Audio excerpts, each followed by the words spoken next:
먼저 제시된 정보가 나중 제시된 들어온 정보보다 전반적인 인상에 강력한 영향을 끼치는 현상을 이 초두 효과라고 표현합니다.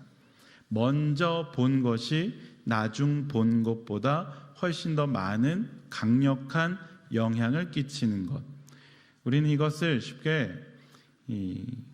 선입견, 첫인상이라고 표현을 합니다. 첫인상. 흔히들 사람들의 이 첫인상을 결정하는 시간은 3초입니다.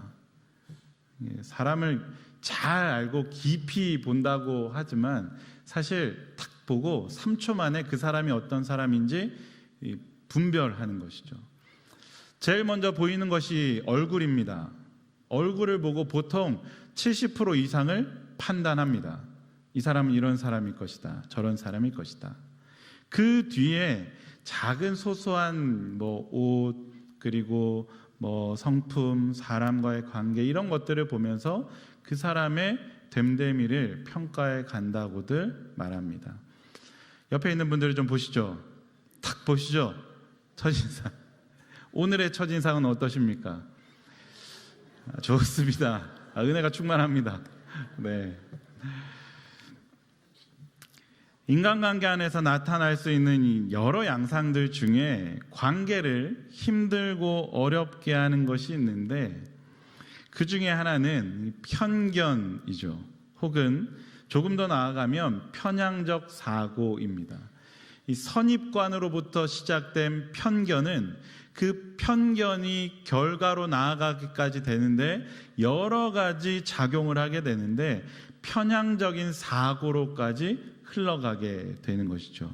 한번 그 사람이 어떤 사람이다 각인이 탁 박히면 그 사람이 어떻게 하든지 간에 잘 그 속을 들여다보지 않는 것이 우리들의 모습인지도 모르겠습니다. 흔히 우리는 얼굴이 동양인처럼 생기면 못 살아 보이고 백인처럼 보이면 부유해 본다고 생각을 합니다. 한국에서도 마찬가지죠. 서양인들이 지나가면 별로 이렇게 불쌍하게 여기는 분들은 별로 없는 것 같습니다. 동남아시아 사람들 혹은 그런 사람들 또 보면 또 여러 가지 마음들을 가지는 것이 우리들에 대한 우리 삶을 살아내는 선입관, 편견인 것이죠. 각자의 선입관, 각자의 편견을 가지고 우리 인생을 살아냅니다. 하나님과 신앙생활을 가는 과정 가운데서도 하나님과의 그 첫인상이 어떠했느냐를 따라서 신앙생활의 어떤 길들을 너무 빨리 선택하고 정해버리려고 하는 경향이 있습니다. 거기에는 노력도 애씀도 별로 보이지 않습니다. 한번 내가 처음 하나님을 만난 그 순간 그 방법만 고수해 가려고 하는 것이 우리 신앙생활의 아주 얕은 단계의 신앙의 과정입니다. 그 과정에 하나님을 알아가고자 하는 노력과 애씀과 수고로움이 빠져버린다면 우리는 어쩌면 일평생을 처음 만난 그 하나님만 붙들고 살아낼지도 모르겠습니다. 하나님은 일생을 알아도 다 알 수 없다고 말하는데 아마 하나님이라는 그 존재를 우리가 다 알 수 있다고 이야기하는 것 교만일 텐데 안타깝게도 우리는 일생을 살아내면서 단 한 면만을 고집하고 고수하고 그 하나님만을 붙들고자 애쓰고 혹여 그 하나님의 그 모습으로부터 떨어져 나갈 것 같은 불안감과 염려함에 신앙생활을 전전긍긍하려고 하는 삶. 조금이라도 다른 모습, 다른 어떤 길을 제시하고 신앙생활을 이렇게 해갑시다 라고 이야기하면 그 신앙생활은 내가 가보지 않았기 때문에 내가 해보지 않았기 때문에 내가 한 번도 경험하지 안 해봤기 때문에 거부감이 들고 이미 선택한 그 길로만 신앙생활에 가려고 하는 성도들이 태반이라는 사실은 참 안타까움을 자아내는 부분 중에 하나입니다. 교회도 마찬가지죠. 한번 교회 이 성격이 딱 정해지고 나면 우리 교회는 이런 교회입니다 라고 하는 것을 고수하려고 하지는 않으십니까? 서울남교회는 이런 교회입니다. 이스라엘 백성들이 하나님을 처음 만나게 된 때는 언제일까요? 출애굽기에 나오는 이스라엘 백성들이 하나님을 만나는 그 첫 경험은 놀라운 기적으로부터 시작이 되었습니다. 400년 동안 이스라엘 백성들은 노예로 그 새 왕을 알지 못한, 요셉을 알지 못하는 새 왕이 일어나면서 총리 가족에서 노예 가족으로 한 곳으로 밀려나서 노예 생활을 하게 되는 이스라엘 백성들이 가졌던 하나님에 대한 지식은 아주 단면이었습니다. 조상, 그의 아버지, 그의 할아버지 400년이 지나는 동안 이스라엘 백성들은 그 삶을 살아내며 하나님이란 분을 고작 그 아브라함과 이삭과 요셉의 이 야곱의 하나님으로만 알았습니다. 그 하나님이 그들에게는 다였다고 생각을 했습니다. 그 하나님에 대한 이야기가 구구절절 그들의 삶 가운데 어릴 때부터 자라날 때까지 계속해서 들려왔을 것입니다. 400년이 지났습니다. 출애굽의 사건이 일어납니다. 그 하나님, 듣기만 했던 그 하나님이 기적으로 눈앞에 보여집니다. 홍해를 건넜습니다. 광야로 들어가서 그들이 불평불만하자 하나님이 한 번도 혼을 내지 아니하시고 그 쓴물을, 마라의 쓴물을 단물로 바꾸어 내주신 놀라운 기적도 보여주셨습니다. 엘림이라고 하는 곳으로 다시 이끌어내셔서 물이 풍족한 곳, 열매가 가득한 곳으로 인도해 주셨습니다. 그리고 3개월이 지난 어느 시점에 이스라엘 백성들은 시내산에 멈추어 서게 됩니다. 시내산에 도달한 이스라엘 백성들에게 하나님은 기적의 하나님으로, 말로만 들었는데 그 하나님이 홍해를 가르는, 바다를 가르고 내가 그 바다의 바닥을 밟고 밤새 불어오는 그 바람으로 말미암아 내가 그 바다의 바닥을 밟고 올라서며 지나갔던 경험, 너무 놀라운 경험이죠. 아마 광야를 지나는 3개월 내내 그 이야기는 회자되었을 것입니다. 마치 생생하게 어제 있었던 일인 것처럼 이야기가 되어질 것입니다.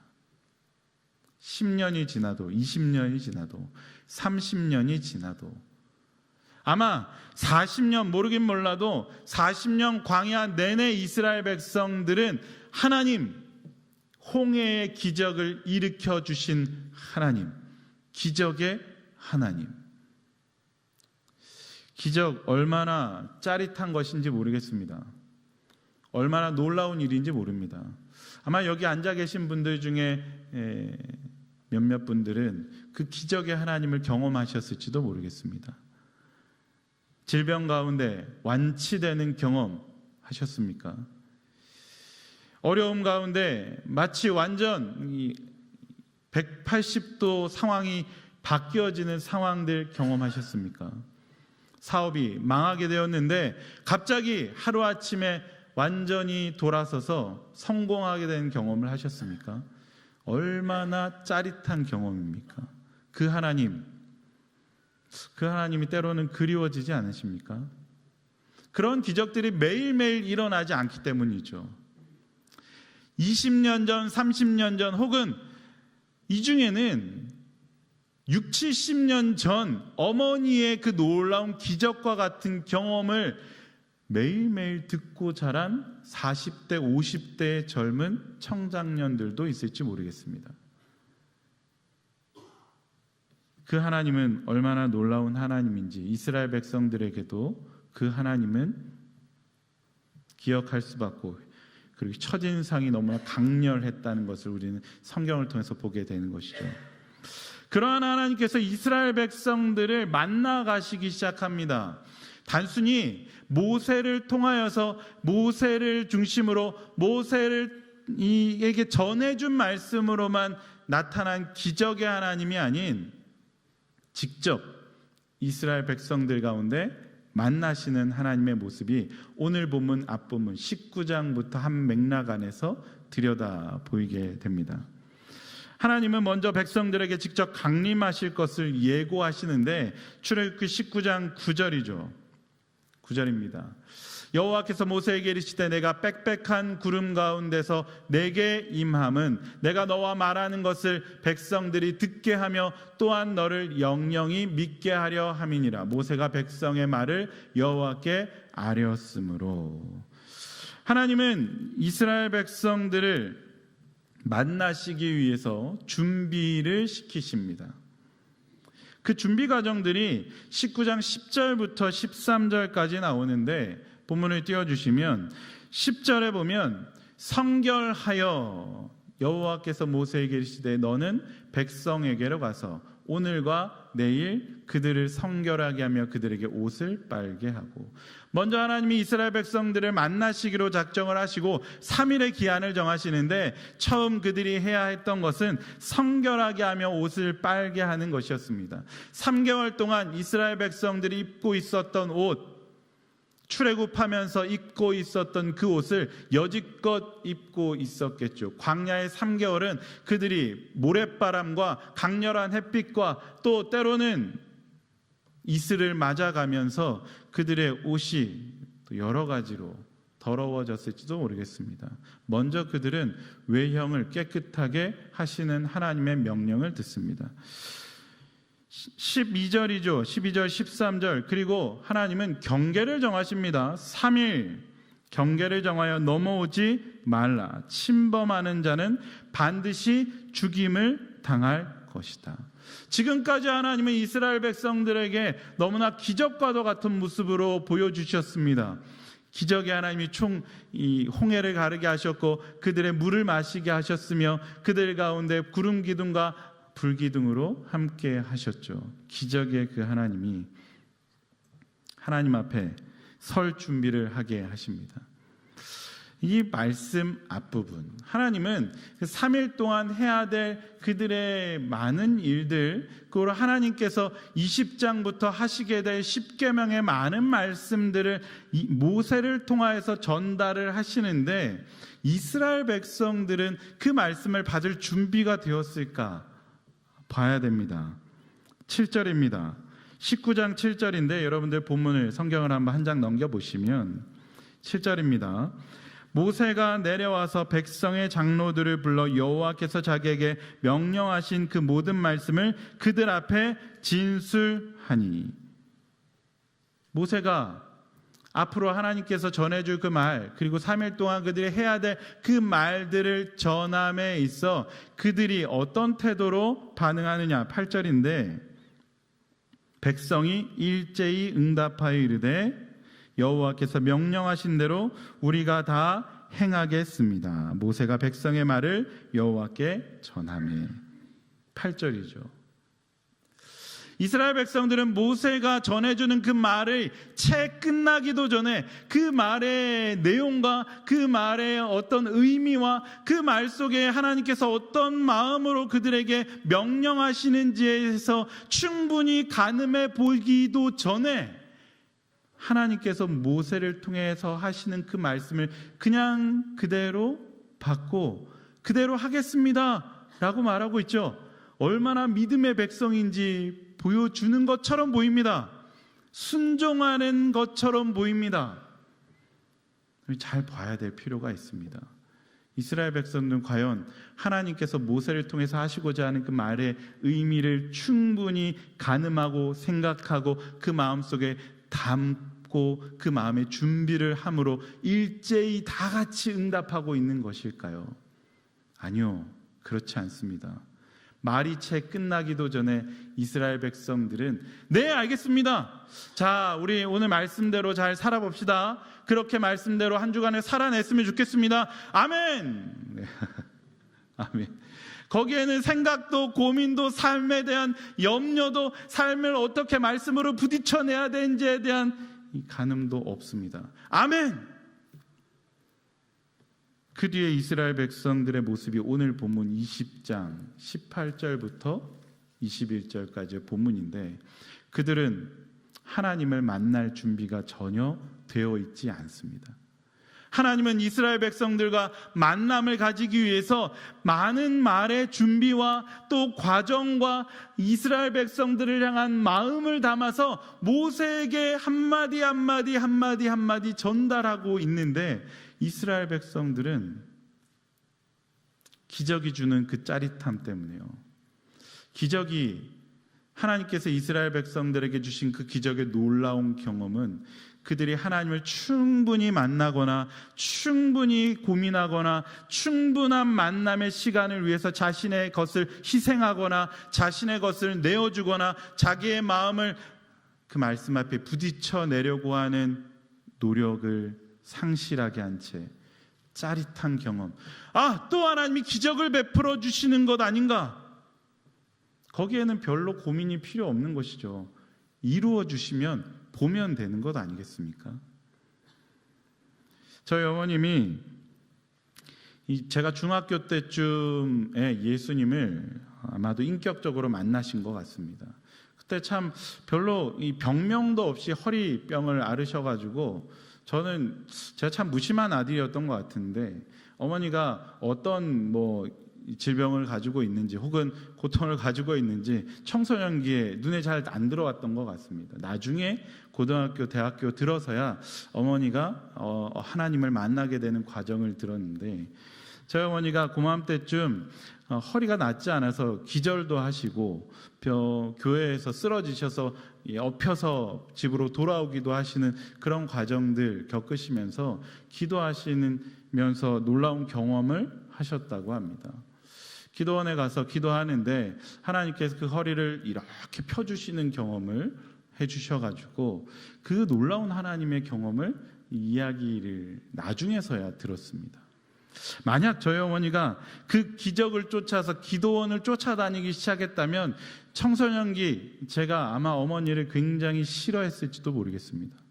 한참 예민해져 있었고 신앙생활에 무언가 굉장히 정의로움을 찾아서 하나님의 말씀을 경험하고 만나는 그 일이 중요하다는 것을 깨닫고 그러한 어떤 기적적인 것들에 대해서 별로 열려져 있지 않았던 때였기 때문에 기도원 쫓아다니는 어머니에 대해서 부정적인 생각을 했을 수도 모르겠습니다. 그런데 감사한 것은 그 뒤에 저희 어머니가 그 기도의 참맛을 알고 기도 생활을 이어가셨습니다. 교회에서 집으로 가시지 않고 교회에서 내내 밤새워 기도하시며 또 그렇게 기도하시는 생활들을 지금까지도 또 열심히 애를 쓰며 교육자인 아들을 위해서, 가정을 위해서 열심히 기도하시는 그 기도의 덕을 받고 저도 열심히 사역을 하고 있습니다. 사랑하는 성도 여러분, 우리는 이와 비슷한 혹은 그와 다를 수 있지만 여러 경험들과 기적들을 가지고 삶을 살아내옵니다. 이스라엘 백성들도 그와 같은 기적과 같은 하나님을 만날 때 하나님이 하시고자 하는 그 말씀들을 충분히 들을 준비도 되지 않은 채 아멘만 했습니다. 짜릿한 기적은 우리를 놀라운 삶의 어떤 한 단계 위로 올려두는 것 같습니다. 하지만 곧 그 짜릿함은 금세 무뎌집니다. 또 다른 짜릿함을 요구합니다. 하나님, 그때 그렇게 나를 기적적으로 해결해 주셨으니 지금도 그렇게 해 주십시오. 그것에 목매어서 하나님께 부르짖습니다. 인내와 가정을 무시하게 됩니다. 이스라엘 백성들이 경험한 하나님은 기적의 하나님이지만 그러한 하나님의 모습은 전부가 아니었습니다. 그래서 이스라엘 백성들은 하나님에 대한 편견, 그 선입관을 가지고 하나님을 대합니다. 하나님에 대해 인내하지 못합니다. 인격적인 만남이 아닌 일방적인 기적을 가지기 원합니다. 필요를 채우기 위해 원했고, 이러한 필요들이 채워지지 않으면 불평과 불만을 쏟아내었습니다. 이스라엘 백성들의 40년 광야 생활은 어찌 보면 어떻게 그럴 수 있을까라고 생각할 수 있지만 결국 그들은 기적의 하나님만 집요하게 고집한 결과물이겠죠. 하지만 하나님께서 원하시는 이스라엘 백성들과의 만남은 이러한 일방적인 한 단면만을 원하시는 것이 아니었습니다. 그래서 하나님은 이스라엘 백성들을 만나시기 위해서 직접 준비하십니다. 특별히 20장에 들어오면 이 19장 20장에 계속해서 반복해서 나오는 단어가 있는데 하나님이 강림할 것이다 라는 단어입니다. 강림하다. 하나님이 직접 이스라엘 백성들을 만나게 원하셨고 그 백성의 강림, 그 백성에게 나타난 강림이 18절이죠. 뭇 백성이 우레와 번개와 나팔 소리와 산의 연기를 본지라. 그들이 볼 때에. 하나님은 너무도 이스라엘 백성들을 만나기 원하십니다. 오늘 우리에게도 마찬가지이신 줄 믿습니다. 하나님은 너무도 간절히, 너무도 사모하게, 너무도 원함으로 오늘 저희가 1부, 2부 예배를 드리고 말씀을 듣고 결단 찬양을 했던 그 가사 중에 날마다 사모하게 되는 그 교회, 하나님을 날마다 사모하게 되는 그런 교회, 하나님은 날마다 우리를 그 사모하는 백성으로 하나님의 자녀로 부르시길 원하고 만나길 원하십니다. 그렇게 해서 나타나는데 그들이 볼 때에 우리는 어떨까요? 우리는 고집스럽게도 여전히 하나님이 만나시기 원하시는 방법이 아닌 내가 만나기 원하는 방법으로만 계속해서 하나님을 들여다보고 만나보기 원하고 집요하게 찾으려고 하고 있지는 않으신가요? 내 귀에 좋은 말씀 혹은 내 생활에 기적이 혹은 때로는 그 말씀에 인내와 경험 없이 그렇게만 만나길 원하시는 것은 아닌가요? 하나님은 우리 가운데 이렇게 나타나셔서 백성들에게 보이십니다. 19절이죠. 모세에게 이르되 당신이 우리에게 말씀하소서. 백성들이 모세에게 말합니다. 그들이 하나님의 임재의 영광인 빽빽한 구름, 우레와 번개와 나팔 소리와 산의 연기 귀로 들리고 눈으로 보이기 시작할 때 그들은 경험해 보지 못했던, 어찌 보면 그들이 원했던 모습이 아닌 하나님의 임재의 영광의 그 모습 앞에서 그들이 외치기 시작합니다. 보이지 마십시오. 보이지 마십시오. 아닙니다. 하나님 아닙니다. 거절합니다. 모세를 통해서만 말씀해 주십시오. 하나님은 분명 그 앞 본문에서 이스라엘 백성들을 향해서 경계를 정해 주셨습니다. 어찌 보면 그 경계가 이스라엘 백성들에게는 공포로 다가왔을 것입니다. 언제든지 만날 수 있을 것이라는 그 하나님이 아닌 경계를 정하여서 경계를 넘어서면 반드시 죽을 것이다. 하나님이 2번, 3번 강조했습니다. 그 경계를 넘어서지 말아라. 경계를 넘어서지 말아라. 하나님이 만나게 하실 수 있는 만큼 우리에게 만날 수 있는 특권을 주셨는데, 한 번 경험하고 2번 경험해서 그것이 더 이상 우리에게 더 이상 두려움으로 받아들여져 더 이상의 하나님을 원하시지 않는 신앙생활 하게 되시지 않길 소원합니다. 분명 오늘 기도에서 말씀하셨지만 만나게 하시는 만큼만 만날 수 있는 분이 하나님임에는 분명합니다. 하지만 우리가 만나고자 하고 애쓰고 그 만남의 자리로 나아가고자 하는 하나님에 대한 열심이 결코 포기되어져서는 안 됩니다. 기도의 자리에서, 말씀의 자리에서 누가 우리 하나님을 만날 수 있습니까? 20절 하반절에 보면 너희로 경외하여 범죄하지 않게 하려 하심이라. 하나님은 그 하나님을 경외하는 자들을 만나 주십니다.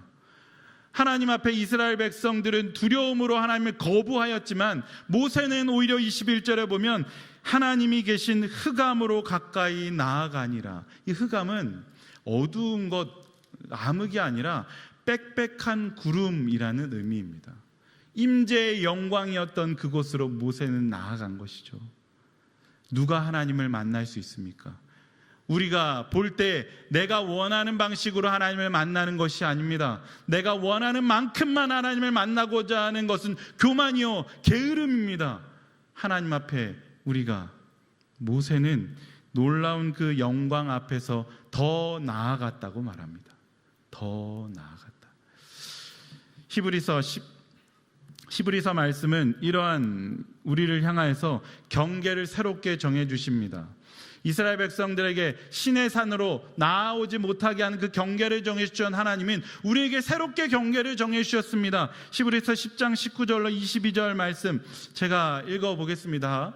그러므로 형제들아 우리가 예수의 피를 힘입어 성소에 들어갈 담력을 얻었나니 우리에게는 신의 산 그 경계를 넘어서면 반드시 죽을 것이다 라고 했던 그 하나님이 아닌 예수 그리스도를 통하여서 그 성소에 나아갈 경계를 허물어 주셨기에 하나님 앞으로 나아오라고 하는 놀라운 경계를, 새로운 경계를 정해 주셨습니다.